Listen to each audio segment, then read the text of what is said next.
اس کو مت امپریشن یہ لیجئے گا کہ مسلم لیگ نون جو ہے وہ بڑی جمہوری سیاسی جماعت بن گئی اور انہوں نے کہا جی کہ ہم تمام لوگوں کے ساتھ بیٹھ کے بات کرنا چاہتے ہیں اور اس کے بعد ہم آگے چلنا چاہتے ہیں. ایسا نہیں ہے.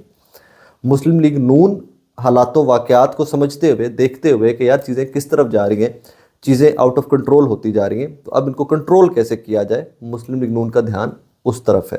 اور ان کا دھیان ہمیشہ جو پرانی سیاسی جماعتیں ہیں ان کا دھیان ہمیشہ اسی طرف ہوتا ہے کہ الیکشن تک تو معاملات ٹھیک ہے، الیکشن کے بعد کیا کرنا ہے ان کو بھی ابھی سے ہینڈل کر لو. امیجن کیجئے آپ موجودہ سرکمسٹانسز کے اندر الیکشن کروا دیتے ہیں، اسی طرح پکڑ دھکڑ جاری رہتی ہے، اسی طرح وہ ایک سیاسی جماعت کو کارنر کرنے کا پروسیس جاری رہتا ہے. شہباز شریف صاحب، نواز شریف صاحب یا کسی اور سیاسی جماعت کا وزیر اعظم بن بھی جاتا ہے تو پاکستان کی مقبول ترین سیاسی جماعت کو مائنس کر کے آپ جو الیکشن کرواتے ہیں، انٹرنیشنلی ان کی کریڈیبلٹی کیا ہوگی، آپ کے ملک کے اندر ان کی کریڈیبلٹی کیا ہوگی.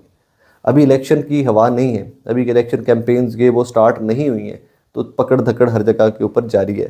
عمران خان صاحب جیل میں ہے، تمام لیڈرشپ ان کی یا چھڑوا دی گئی ہے، پارٹی سے سائڈ پہ کر دیا گیا ہے یا ان کو پکڑ کر اندر دے دیا گیا ہے.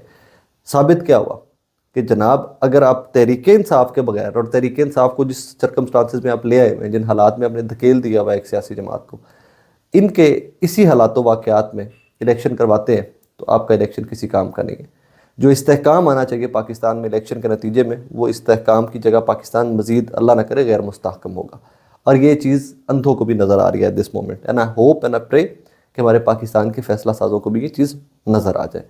آخر میں ایک اور سٹوری ہے، اور وہ سٹوری کو بھی ذرا ریلیٹ کر لیجئے گا اسی سٹوری کے ساتھ کہ جناب پاکستان تحریک انصاف سمیت مسلم لیگ نون تمام سیاسی جماعتوں سے بیٹھ کے بات کرنا چاہتی ہے. جاوید ہاشمی صاحب ہیں، مخدوم جاوید ہاشمی صاحب ملتان سے، بہت پرانے پارلیمنٹیرین ہیں، نون لیگ کے سینئر رہنما رہے، تحریک انصاف کے بہت سینئر رہنما رہے اور پولیٹیکل ویژن رکھنے والے آدمی ہیں. ان کا کہنا یہ ہے کہ فیوچر میں اس جو کمنگ الیکشن ہے 8 فروری والا، اس کے نتیجے میں مجھے نواز شریف صاحب اور شہباز شریف صاحب دونوں میں سے کوئی بندہ وزیر اعظم بنتا نہیں دکھائی دے رہا. اب اس کی وجوہات اگر وہ تھوڑی سی کھل کر بیان کر دیتے تو زیادہ کلیئرٹی آ جاتی، لیکن چلیں جو مجھے ذاتی طور پہ اس کی جو ڈیکوڈنگ کی میں اس پہ بات کر لیتا ہوں. مخدوم جاوید ہاشمی شاید پبلک کی پالیٹکس کرتے ہیں، پبلک پلس جانتے ہیں، عوامی آدمی ہیں، عوام کی سیاست کرتے ہیں، نوجوان وہ یوتھ کے لیڈرز اور اسٹوڈنٹ لیڈر سے اٹھ کر یہاں تک پہنچے ہوئے ہیں کہ وفاقی وزیر ملٹیپل ٹائمز رہ چکے ہوئے ہیں.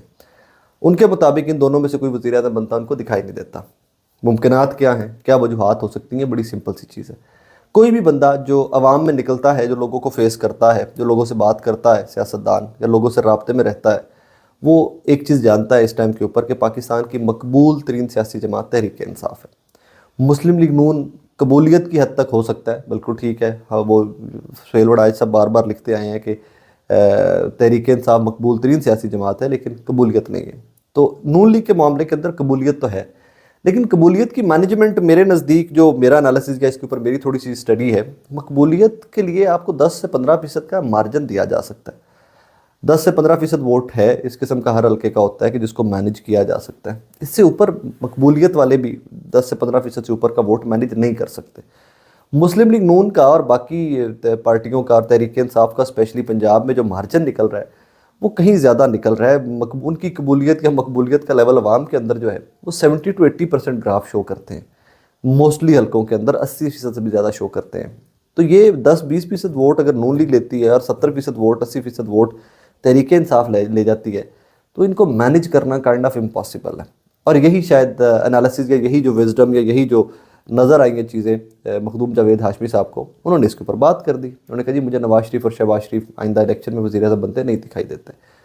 اور یہ ایک بہت ہی الارمنگ سی سچویشن ہے کہ جس پارٹی کے اوپر تمام قوتیں اپنی تمام قوت خرچ کر رہی، انہوں نے اپنے ہر چیز لگا دی ہے، داؤ پہ لگا دیا مسلم لیگ نون کے ساتھ. اگر ان دونوں میں سے کوئی وزیر اعظم نہیں بن سکتا تو پاکستان کہاں پہ سٹینڈ کر رہا ہوگا، یہ بہت بڑا سوالیہ نشان ہے. مجھے پھر سے واپس جانا پڑے گا اس سٹیٹمنٹ کے اوپر، اس کالم کے اوپر سہیل وڑائچ صاحب کے کیا کہ اگر جس حد تک مقبولیت تحریک انصاف کی ہے وہ الیکشن جیت جاتی ہے تو الیکشن جیتنے کے پہلے دن ہی اسٹیبلشمنٹ اور تحریک انصاف کے درمیان ایک رفٹ ہوگی اور اس رفٹ کو ابھی سے ختم کرنا چاہیے. میں اس سے بالکل متفق ہوں کہ اس رفٹ کو آپ ختم کیسے کر سکتے ہیں. We all need to sit together. تمام پاکستانیوں کو، ہر طبقہ فکر کے لوگوں کو اکٹھے بیٹھ کر الیکشن میں جانے سے پہلے ایک دفعہ ڈیسائیڈ کرنا ہے کہ یار ہم جانا کس طرف چاہتے ہیں. ملک کو کس طرف لے کے جانا ہے. کیونکہ یہ 3-4 جو اہم ڈیولپمنٹس میں نے ایک ہی ویلاگ میں آپ کے سامنے رکھ دی ہیں یار، یہ بہت اہم ڈیولپمنٹس ہیں. They are huge developments. ابھی آپ کو یہ چھوٹی چھوٹی اسٹیٹمنٹس نظر آ رہی ہیں کہ دا پیسج آف ٹائم جب ان کا کینوس بڑا ہوتا جائے گا تو یہ آپ کے آئندہ الیکشن کے اوپر کس حد تک اثر انداز ہوں گی، you will get to know. But let's pray, ہم تمام لوگوں کی دعا بھی یہی ہونی چاہیے، ہماری کاوش بھی یہی ہونی چاہیے کہ یہ جو کمنگ الیکشن ہے جو بہت خلا بڑھ گیا ہوا ہے، جو پاکستان ریورس گیئر میں چلا گیا، اور ریورس گیئر میں بڑی سپیڈ سے جا رہا ہے، بھاگتی جا رہی ہے پاکستان کی گاڑی ریورس گیئر میں. اللہ کرے کہ اس ریورس گیئر کے اوپر بریک لگے اور ہم آگے چلیں، فارورڈ چلیں.